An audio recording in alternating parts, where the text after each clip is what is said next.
श्रोतेहो नमस्कार. किशोरवय हे भविष्यात कुणीतरी बनण्याचं स्वप्न बघण्याचं वय असतं आणि अशी स्वप्न प्रत्यक्षात उतरवण्यासाठी मनापासून धडपडण्याचं वय आहे.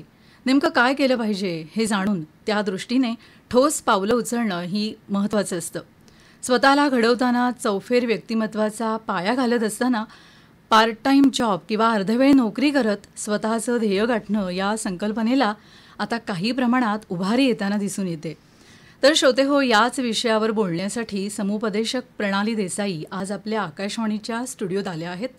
चला तर त्यांच्याशी या विषयावर थोडं विस्तारानं जाणून घेऊया. नमस्कार प्रणालीताई. नमस्कार. आमच्या स्टुडिओत आपलं स्वागत आहे. थँक्यू. मला सांगा, सर्वसाधारणपणे आपल्या इथं विशिष्ट शाखेतली पदवी मिळेपर्यंत कॉलेजवयीन तरुणींना खरं सांगायचं तर कसलीच चिंता नसते, कारण आईवडिलांनी त्या दृष्टीनं सगळी जबाबदारी घेतलेली असते. तर तरुणींनी शिकत असतानाच थोडंफार काम करत कमाई करणं चांगलं असं तुम्हाला का वाटतं? आपल्या इंडियन कल्चरमध्ये कसं आहे की आपले पॅरेंट्स जे आहेत, आई बाबा आहेत, ते खूप आपली काळजी घेतात. पहिल्यापासूनच सगळं आपल्याला देतात, प्रोव्हाइड करतात. पण असं होतं की त्यांनी आपण खूपच आपल्याला जे काय लाईफ लेसन्स आहेत ते केव्हाच मिळत नाही. आपण एकदम इझिली सगळं आपल्याला प्रोव्हाइड केलं जातं. पण मी बघितलंय बाहेरच्या देशात असं नाही आहे. तुमचे आई बाबा किती पण रिच असू देत, काही असू देत, पण त्यांचं एक वेगळंच कल्चर आहे. मुलाने लहानपणीपासून पार्ट टाईम करायचं. खूप यंग एजपासून 11th जेव्हा ते इयर्सचे असतात फक्त त्यावेळीपासून स्टार्ट करतात. आपला तर वेगळंच असतं, म्हणजे आपण वेगळं ट्रीट करतो त्यांना की काय कुठे जातोस, मी येणार, ते येणार. तर ते चांगली गोष्ट आहे. म्हणजे त्यांनी काय होतं की त्यांना लाईफ स्किल्स येतात, जे खूप इम्पॉर्टंट आहे. आपण कॉलेज आणि करतो एका स्किल डेव्हलप करायला, राईट. ते स्किल्स आपल्याला नंतर पैसे देणार, कमवता येणार आणि सगळं. पण लाईफ स्किल्स खूप इम्पॉर्टंट आहे, जे कोणतेही कॉलेज, स्कूल काही देऊ शकत नाही. ते आपण समाजात बाहेर काम केलं तरच येणार. कसं कोणाबरोबर बोलायचं, पैशाची किंमत ती इझिली कळत नाही आणि आपण ना खूप ग्रांटेड घेतो. आता कसं झालंय, आपण इंडियामध्ये अभ्यासच करतोय. म्हणजे झालं आपलं नॉर्मल कॉलेज झाल्यानंतर ग्रॅज्युएशन, पोस्ट ग्रॅज्युएशन, मास्टर्स सगळं करतोय आणि आपल्याला असं वाटतं की नाही, त्यानंतर आपल्याला एक चांगली नोकरी मिळेल, चांगला जॉब मिळेल. पण तसं नाहीये. आताचं सिच्युएशन बघून तर जॉब मार्केट थोडं एवढं इझी नाहीये, लोकांना मिळत नाहीये. तर मी म्हणेन की आपण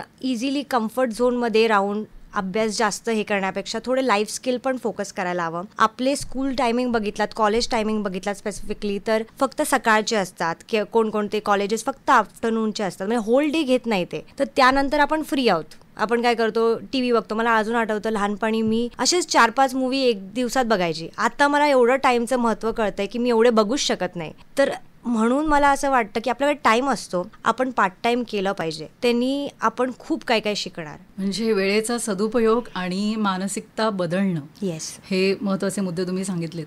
अभ्यास करण्याच्या वयामध्ये अशी अर्धवेळ नोकरी करताना तरुणांचं अभ्यासाकडे दुर्लक्ष होऊ शकतं का, किंवा त्यांना काही अडचणी येऊ शकतात का? वेळेचं आणि अभ्यासाचं गणित कसं त्यांनी सांभाळावं याबद्दल तुम्ही काय सांगाल? सो मला असं वाटतं की म्हणजे आपण जेव्हा दुसरा काम करू किंवा काय करू, त्याला आपल्याला टाइम मॅनेजमेंट खूप आपण म्हणजे एक स्किल डेव्हलप होणार. असं नाही आहे की आपल्याला कळणार वीकेंड्स आपले ऑफ असतात, आपण त्यामध्ये काहीतरी काम करू शकतो. काम म्हणजे असं काम म्हणत नाही की जाऊन कोणाकडे, हे तुमचं जे काय तुम्हाला आवड आहे त्याचं एक तुम्ही बघा कोण आहे अवेलेबल. जसं फॉर एक्झाम्पल मला स्विमिंग येते, तर मी जिथे राहते तिथे कोण असं आहे का ज्याला स्विमिंग शिकायचं आहे. मग मी त्यांना सांगू शकते की माझे हे डेट्स आहे, टायमिंग आहे. ह्यांनी एकतर कसं शिकवता येतं ते तुम्ही वर्क कराल, राईट. आणि टाइम मॅनेजमेंट तर तुम्हाला शिकता येणारच. आणि त्याच्याबरोबर मला असं वाटतं की तुम्ही खूप म्हणजे टाइमचा प्रॉपरली उपयोग करणार. स्कूल कॉलेजचा असंच नाही की चला टाइमपास करूया, वेळ नाहीये, वेळ आहे आपल्याकडे बऱ्यापैकी, असं नाही करणार. सो मला वाटतं की कॉलेज आणि फुल्ली टोटली आपल्याला अख्खा दिवस घेत नाही. सो त्याचा तुम्ही असा उपयोग करू शकता, जेव्हा पण तुम्हाला वेळ मिळेल तुम्ही काहीतरी तुमची जे स्किल आहे तुम्हाला येतं. आणि मला असं वाटतं, लोक म्हणतात की आपण काम त्याच वेळी करू शकतो ज्यामध्ये आपण बेस्ट आहोत. बेस्ट कोण नसतं. जे काय थोडंफार येतं तुम्हाला, तुम्ही स्टार्ट करायला हवं. कारण कोणाला बेस्ट नको असतं. आपण जेव्हा स्टार्ट करणार जे काय आहे त्यामध्ये आपण मग बेटर होत जाणार. सो काय येतं तुम्हाला वाटतं की आजूबाजूंपेक्षा तरी थोडंफार मला येतं, ते आपण करायला हवं. म्हणजेच आपला जो छंद आहे तो आपण वाढवत नेला तर जसं आवड असेल तर सवड मिळते, त्याप्रमाणे हे होऊ शकतं. जर नोकरी करत करत म्हणजे जे काही आपल्याला येत आहे ते स्किल डेव्हलप करत करत त्यांनी जर असं कमाई सुरू केली तर त्यांना वैयक्तिकदृष्ट्या आणि व्यावसायिकदृष्ट्या सुद्धा त्यांना काही त्याचा म्हणजे परिणाम होईल, चांगला वाईट. चांगला, नक्की ऑब्व्हियसली चांगला परिणाम होणार. कारण त्यांना ना दुनिया कळते, लोक कसे आहेत, कसं बोलायला हवं. आपण स्वतः टाइमचं म्हणा किंवा पैशाची किंमत कळते. आता यंगस्टर्स कसं आहे माहिती आहे, सगळं ऑनलाईन दिसतं, अच्छा हे लोकांनी हे घेतलं ते घेतलं, मग आई बाबांना पण हे करतात, हट्ट करतात की मला हेच हवं. मला एक असा माझा एक रूल आहे की 18 इयर्स पर्यंत ना पॅरेंट्सने आपल्या आई बाबाने फुल त्यांची म्हणजे फायनान्शियली हेल्प करायची. एज्युकेशन म्हणा किंवा काही त्यांचे कपडे खाणं सगळं द्यायचं. 18 इयर्स नंतर ना तुम्ही बेसिक गोष्टी प्रोव्हाइड करायचे, जसे फॉर एक्झाम्पल त्यांचा ट्युशन फीस, कॉलेजची फीस, बाकी काय असतील ना ते त्यांनी त्यांचं अरेंज करायला हवं. माझं एका पॅरेंटचं बजेट आहे 5,000, पण त्याला फोन हवा आहे जो 50,000चा आहे किंवा 15,000चा, असा बाकी सगळं त्यांनी अरेंज करायला हवं. मग पार्ट टाइम केल्यावर त्याला ना पैशाची किंमत कळते, तर ते उपयोगी पडतं. मस्त. थोडक्यात मुलं आत्मनिर्भर होण्याच्या दिशेने पावलं टाकू शकतात आणि पैशाची पण किंमत कळते त्यांना, जे फार महत्वाचं खूप. आहे. हो, आर्थिक जबाबदारीचं भान येतं, तुम्ही आता म्हणालात ते खरंच आहे. पण लवकर काम सुरू करण्याचे काही तोटे सुद्धा असू शकतील ना? तोटे असे म्हणजे कसं सांगता येईल, तोटे एवढे नाही आहेत. आता मी म्हणेन की तुम्हाला काम म्हणजे जाऊन कुठे एकदम असं 24/7 कुठे काम करायचं असं नाहीये. तुम्हाला माहिती आहे की तुमचा अर्धा दिवस अभ्यासाला जाणार आहे, तुमचे कॉलेज म्हणा, तुमचं नंतर मग काही स्टडीज असतील, असाइनमेंट्स असतील, मग असं काहीतरी काम जे तुम्हाला आवडतं. फॉर एक्झाम्पल मी स्विमिंगचं सांगितलं, राईट, तसंच काहीतरी तुम्हाला मॅथ्स चांगलं जमतं, तर त्या बिल्डिंगमध्ये कोणाला मॅथ्सचे क्लासेस हवे तर ते तुम्ही 1 तास देऊ शकतात. काय तोटे असतील यामध्ये, म्हणजे मला काहीच वाटत नाही. हां, तुम्हाला बोलता येणार नाही प्रॉपरली स्टार्टिंग, तुम्हाला पैसे कसे मागायचे, किती चार्ज करायचे हे कळणार नाही, पण हे पण चांगला एक्सपिरियन्स आहे, राईट. कसं आपण मी माझ्या टाइमला चार्ज करू, 1 तासाचे किती घेऊ, मग ते मुलं तिथे मस्ती करणार, हे करणार, मग तुम्ही त्यांना मॅनेज करणार. सो तुम्ही एक गोष्ट शिकवत नाहीये, तुम्ही पण खूप शिकतायत त्यामध्ये. एका गोष्टीच्या आहे ना तुम्ही अनेक गोष्टी शिकत जाता. म्हणजे कारण कुमारवयामध्ये प्रचंड आकर्षण पण असतात मुलांना, तर ती एक शक्यता असा म्हणजे धरून मी प्रश्न तुम्हाला विचारला. हेच पॅरेंट्सना आहेत, त्यांना काय वाटतं की पैसा लवकर त्यांनी कमवायला लागले तर ते ना खूप स्पेंड करणार. पण खरं सांगू ना, पहिलं जेव्हा आपण पैसे कमवतो, स्टार्टिंगचे 1-2 महिने असतात की आपण उडवतो आपल्याला जे काय पाहिजे ते, नंतर तसं नाही होत. आपला पैसा आपल्यालाच माहिती आहे की कसा आलाय, काय आलाय, आणि आपण सेव्हिंग करायला लागतो. तर आहेत तशा गोष्टी की मी उलट म्हणेन, आताचे मुलं जे कॉलेजच्या बाहेर दिसतात असेच बसलेले आणि ते काहीच करत नाही, जेव्हा काम करायला लागणार कुठे तुम्हाला वेळ कुठे मिळणार, मग हे काहीतरी चुकीचं करायला आहे ते. पण जास्त काही तोटे नाही आहेत त्याचे, कुठे जाऊन काहीतरी. हा, पहिलं स्टार्टिंग सगळ्यांचं असतं की मला हे करायचंय. उलट मी म्हणेन मुलाने कमवायला हवं, आणि इफ त्यांना स्पेंड करायचंय तर ट्रॅव्हलिंगवर करायला हवं. कारण ट्रॅव्हलिंग सारखा टीचर नाही कोण. आपण एकाच जाग्यावर राहून ना आपले एकच ओपिनियन्स असतात, कारण आपल्याला तसेच लोक दिसतात, तेच सगळं करत असतात, आपल्याला वाटतं हेच आहे बरोबर. पण जेव्हा आपण ट्रॅव्हल करतो ना, आपल्याला असं वाटतं की दुनिया वेगळी आणि त्यामध्ये राईट रॉंग काहीच नाहीये. कारण आता आम्ही जिथे राहतो आमच्यासाठी ही गोष्ट चुकीची आहे, पण दुसरे लोक तेच फॉलो करतात. आपलं डोकं फुल असं ओपन होतं जेव्हा आपण दुनिया बघतो. मग असं वाटतं की म्हणजे पैसे कमवा तुम्ही, आई बाबा नाही द्यायचे स्टार्टिंगला, इट्स ओके, स्वतःवर खर्च करा, पण ते पण असे नाही कपडे आणि घेऊन. ट्रॅव्हलिंग सारख्या एक्सपिरियन्सवर करा, खरंच तुम्ही खूप म्हणजे शिकणार. लोकांशी कसं बोलायचं, वेगवेगळ्या प्रकारचे नॅशनॅलिटीज असतात, कोणाला आपल्याबरोबर बोलता पण येणार नाही, पण आपण बसून त्यांच्याबरोबर कसं कम्युनिकेट करणार आणि संवाद कसा साधायचा हे कौशल्य सुद्धा. आणि एक वेगळाच पर्स्पेक्टिव्ह, म्हणजे वेगळाच एक हे ओपन होतो की बाबा असं पण असतं जग, असं पण करता येतं. मी पूर्वी एका जागेवर राहून माझे एक होते रूल्स की हे केलं तर चुकीचं आहे. म्हणजे मुलं अनेक गोष्टी शिकतात. तुमच्याशी बोलताना हे जाणवलं, बाहेरच्या जगामध्ये जाताना त्यांना ह्या कौशल्यांची खरंच गरज असते की संवाद कसा साधावा, कुठल्या गोष्टीमध्ये आपण कसं फसू नये, ह्या अनेक गोष्टींबरोबर बऱ्याच लाईफ स्किल्स ते शिकत जातात. तुम्ही सांगाल का कोणत्या प्रकारच्या अशा अर्धवेळ नोकऱ्या असतील ज्या मुलांना, या कुमारवयीन मुलांना उपयुक्त ठरतील? स्टार्टिंगला तुम्ही जिथे जातात तिथेच विचारा त्यांना की काय असं असिस्टंट जॉब असेल. पहिलं ऑब्व्हियसली तुम्हाला एकदम मोठ्या टॉप लेवलचं पोझिशनचं काही जॉब मिळणार नाहीये. मला अजून आठवतं आमचे जे प्रिन्सिपल होते डॉन बॉस्को स्कूलचे, ते पहिलं क्लर्कचे काम करायचे त्याच स्कूलमध्ये, ब्रदर म्हणून. ते पेपर प्रिंट करायचे जे येणार ते, नंतर मग पैसे गोळा करायचे, नंतर ते प्रिन्सिपल झाले. ह्यांनी काय कळतं, पहिलं स्टार्टिंगला तुम्हाला एकदम टॉप लेवलचा जॉब पाहिजे तरच मी करणार असं नसतं. छोटे मोठ्याने पण आपण खूप स्किल शिकू शकतो. तुम्ही जिथे राहतात तिथे विचारा काय काय आहे आणि काय आवडतं तुम्हाला. जरा पण आपल्यामध्ये सगळे आन्सर्स असतात, खरं सांगू तर कोणा सांगायची जरूरत नाही. तुम्हाला कळालं की बाबा हे मला आवडतं, हे मी करू शकतो, आणि कुठलंही काम कमीपणाचं नसतं, कोणतंही नाही. आपल्या इंडियामध्ये खरं म्हणू तर आपण असं म्हणतो की कशाला करायला हवं, आई बाबा स्पेशली म्हणतात की का नको, काही जरूरत नाही, आमच्याकडे आहेत पैसे. तसं नाही, कोणतेही काम कमी आणि मोठं असं काही नाही.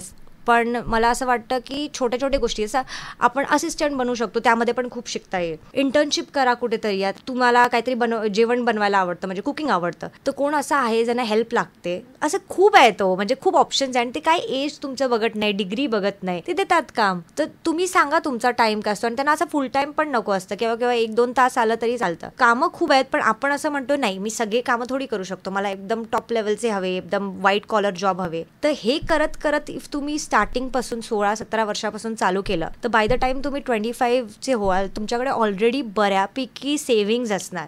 आपलं आता उलटं चाललंय, आपण म्हणतो नाही एक डिग्री येऊ देत बघूया काय होतं, मग त्यानंतर ती डिग्री काही कामाची नाही, मग म्हणतो की आणि एक काहीतरी करायला लागणार, मग होईल काहीतरी. असं करून वेळ निघून गेला. सगळे गोष्टी कमवता येतात, पण वेळ आपल्याकडे लिमिटेडच आहे. गेलेला वेळ परत येत. पालकांच्या दृष्टीनं बघायचं तर अशा अर्धवेळ नोकरी करणं आणि अभ्यास करणं, कारण त्यांच्या दृष्टीनं अभ्यास हा फार महत्वाचा असतो. तर यामध्ये मुलांना समतोल साधायला आई वडील कसा आधार देऊ शकतात? मला असं पहिलं पालकांना सांगायचं आहे की एज्युकेशन सिस्टीम जी आहे इंडियाची, ती जरा आउटडेटेड आहे. सो मी इंजिनिअरिंग केली एकदम टॉप स्कूलमध्ये. माझ्या आईबाबाने मला पुण्याला पाठवलं, कारण म्हणतात ना काय कम्प्युटर रिलेटेड शिकायचं तर पुण्यात आणि बँगलोरमध्ये जायचं, तर त्यांनी त्यांच्यानी बेस्ट केलं. पण आम्हाला जे शिकवलं, ट्रायंगल कसा बनवायचा, रेक्टँगल कसा बनवायचा, कोडिंगने, जे कोणतंही जॉबमध्ये आणि तुम्हाला विचारत नाही, तर एवढं जुनं सिस्टम आहे आणि त्यामध्ये तर काही बदल होणार नाही. तर तुम्ही ॲज अ पॅरेंट म्हणता नको त्याला अभ्यास करू देत, तर ते चुकीचं आहे. म्हणजे अभ्यास काय फक्त, आणि उलट कॉलेजमध्ये आणि बऱ्यापैकी टाइम मिळतो म्हणजे पास होण्यापुरता. पण हल्ली तर एवढं इझी झालंय, MCQs देतात, हे देतात, म्हणजे पास व्हाच तुम्ही, सगळ्यांना करणार. आणि आयुष्यात आपल्याला काय कुठे आपल्याला नाही कळालं तर आपण गुगल करतो, हे इझी आहे लाईफ आपल्याला, म्हणजे काही रट्टा मारायची जरूरत नाही. सोर्स खूप आहेत, खूप सोर्स आहेत, खूप आपल्याला इझिली. आता तर असं झालंय इंटरनेटमुळे की आपण फॉरेन मधल्या लोकांशी पण इझिली कनेक्ट करू शकतो, तिथले प्रोफेसर्स. आणि पूर्वी कसं होतं की आपल्याला एका जागेवर जायला लागायचं शिकण्यासाठी, आता ऑनलाईन सगळं मिळतं. अभ्यास कुठनं पण करू शकतात ते. त्याबरोबर प्रॅक्टिकल नॉलेज खूप इम्पॉर्टंट आहे, जे कॉलेज देऊ शकत नाही. प्रॅक्टिकल म्हणजे लाईफ स्किल्स जे मी म्हणते, त्यासाठी त्यांना बाहेर पडू द्या. मी असं म्हणते आई बाबांचे आणि त्यांचे इंटेन्शन सही आहेत, माहिती आहे, कारण वाटतं ना आपल्या मुलाने, आपण जी मेहनत केली, आपण जे वाईट टाइम बघितलंय, काही असू देत, ते आपल्या मुलाला नको देता कामा. हो ना, आपण इझिली त्यांना सगळं प्रोव्हाइड करतो, पण आपण त्यांना वीक करतो, मला असं वाटतं. कारण सगळं समोर इझिली, आणि लाईफ अशी नाहीये तुम्ही आज आहात, तुम्ही दुसरीकडे आहात, तो आता कुठेतरी बाहेर गेला, ती कुठे बाहेर गेली, तर तिथे सगळं त्याला समोर नाही मिळणार. आणि त्यावेळी खूप डिफिकल्ट होतं. मग पहिल्यापासून उलट मी म्हणेन ॲज अ गुड पॅरेंट तुम्ही त्यांना लाईफसाठी कसं, म्हणजे त्यांनी फाईट करू शकतात, उभं राहू शकतात, त्याच्यासाठी पहिल्यापासून प्रिपरेशन करायला हवी. आता मी बघितलंय सगळे पालक काय करतात, स्कूलमध्ये पाठवतात, त्यानंतर त्या स्कूलचे टीचर्स म्हणजे त्यांच्याकडे ट्युशनला पाठवतात. तो दिवसच गेला त्यांचा, तेच टीचर्स आहेत पण ते त्यांचं ट्युशन्स पण घेत आहेत. का उपयोग? मग मला असं वाटतं त्यांना काहीतरी एक्स्ट्रा करिक्युलर करू देत लहानपणी. म्हणजे एक नवीन स्किल्स, कारण आता कसं आहे नुसतं आम्ही अभ्यासच केलाय, बाकी काहीच येत नाही, स्विमिंग येत नाही, बॅडमिंटन, कोणते गेम्स येत नाही, काही नाही. एक्स्ट्रा करिक्युलर करू देत. नंतर एक पॉईंट नंतर तुम्ही पुश करा, काहीतरी कर. आणि तुम्ही त्यांना असं बोलू नका की तू असे कामं नको करू, सगळे काही त्याला करायचं आहेत करू देत. ठीक आहे, ॲज अ पॅरेंट तुम्ही त्यांना सपोर्ट करा, मला असं वाटतं. कारण त्यांनी तो नंतर मग तुम्हाला टेन्शन नाही की कुठे पण असेल तो काहीतरी फिगर आउट करणार, तर ते इम्पॉर्टंट आहे. आणि मला एक एक्झाम्पल द्यायचं आहे. आपण जसं ते नर्सरीमध्ये बघतो ना, ग्रीन शेड नेटमध्ये जे झाडं असतात एकदम मस्त दिसतात, आणि मग आपण विकत घेतो किंवा असे चांगली आहे हे घेऊन येऊया, आणि घरी लावल्यावर ते 2 दिवसातच ते खराब होतात. तर कसं आहे माहिती आहे, त्यांना तिथे एक चांगलं वातावरण म्हणा, त्यांना क्लायमेट टेम्परेचर कंट्रोल असतं, चांगलं खत दिलं असतं, सगळं प्रोव्हाइड केलं असतं, म्हणून ते चांगले राहतात. पण रिअल लाईफमध्ये असं नसतं. केव्हा मोठा वारा येईल, काय येईल, जास्त पाऊस पडतो, हे पडतो, त्याच्यासाठी त्या रफ टफ मध्ये पण त्याला राहायला हवं. आणि ते असंच नाहीये, ते बाहेर राहिल्यावर करणार. ते जे झाड आहे ते पहिल्याच वेळी जेव्हा बाहेर होतं ते असं नाही झालं. स्टार्टिंगला खूप प्रॉब्लेम आले, नंतर ते स्ट्रॉंग झालं, त्याचे रूट्स एकदम खालीपर्यंत गेले. असं तुम्ही मुलांना जेव्हा बाहेर पाठवणार एकदम यंग एज पासून, 16-17 एज म्हणायला गेली तर इनफ आहे. आताचे मुलं तर एवढे स्मार्ट आहेत. आपण आई बाबांना कुठे पाठवायला एकटं घाबरतो, पण मुलांना छोट्या पाठवलं तर मी सांगते ते बरोबर येणार, कारण त्यांना मॅप्स यूज करता येतात, सगळं यूज करता येतं. पण स्मार्ट आहेत ते, त्यांना थोडं पुश करा आणि त्यांना लाईफ एक्सपिरियन्ससाठी त्यांना जाऊ द्या. लाईफ एक्सपिरियन्स म्हणजे कोणाकडे काम करायचं कसं, कोणाशी कसं बोलायचं, हे सगळे गोष्टी. आणि ह्यांनी पैसे बघू नका किती कमवते, भले 1-2 हजार येऊ देत, पण ते खूप आहेत. आणि त्याच्यानंतर ते त्यांचे वेने काय ते करणार लाईफमध्ये. पण सगळं इझी करून दिलं ना की नंतर मग ते खूप डिफिकल्ट होतं. तुम्ही सांगितलं ते खरंच खूप स्पृहणीय आहे, प्रेरणादायी आहे. श्रोतेहो, प्रणालीताईंशी संवाद साधताना बऱ्याच गोष्टींची जाणीव व्हायला मदत झाली. आजच्या विज्ञान तंत्रज्ञानाच्या युगात अनेक उद्योगधंदे म्हणा किंवा सार्वजनिक खाजगी क्षेत्रातील नोकऱ्यांमध्ये मल्टी टॅलेंट आणि लाईफ स्किलची गरज अपरिहार्य आहे. आणि त्या दृष्टीनं एक परिपूर्ण व्यक्तिमत्व घडवण्याच्या प्रवासात कुमारवयीन मुलामुलींनी अभ्यासेतर उपक्रम आणि विविध कौशल्य शिकणं ही आधुनिक काळाची गरज आहे. आत्मनिर्भरतेच्या वाटेवरचं हे एक महत्त्वाचं पाऊल आहे हे ओळखून आमचे कुमारवयीन मित्रमैत्रिणी आणि पालक नक्कीच या माहितीचा उपयोग करतील अशी आशा आहे. प्रणालीताई, तुम्ही आज इथं येऊन कुमारवयीन मित्रमैत्रिणींना छान मार्गदर्शन केलं, त्यासाठी आकाशवाणी आणि श्रोत्यांतर्फे आपले मनःपूर्वक आभार. थँक्यू.